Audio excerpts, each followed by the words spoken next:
Derdin elimden aklım, aşkında sebepsiz koydurdum. Seni görüptüm baktım, bugün bolsa kalbim öldürdün. Aktırdın gözden yaşlarım, armanlar koydun yürekte. Hayışım inni bir duşmağın, git bakı gözümden gitti. Yalan vadalarına aldanıp, özüm otları attım.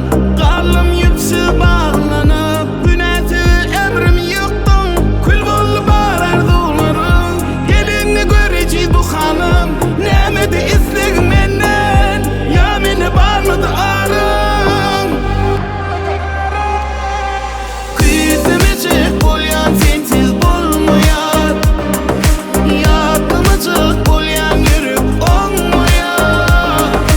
Ne günleri salıp gittin sen beni, bu bolyan tatlara sözüm yok. Kıyısımı çık bolyan sensiz bolmayan, yatımı çık bolyan yürüp olmayan. Ne günleri salıp gittin sen beni, bu bolyan tatlara sözüm yok.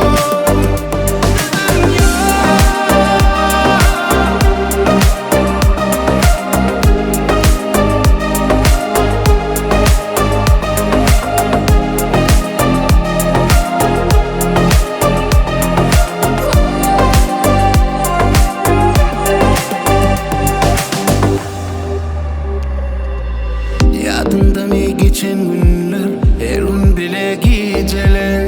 Hatırlardık her gün tanı, arzu edip ençeler.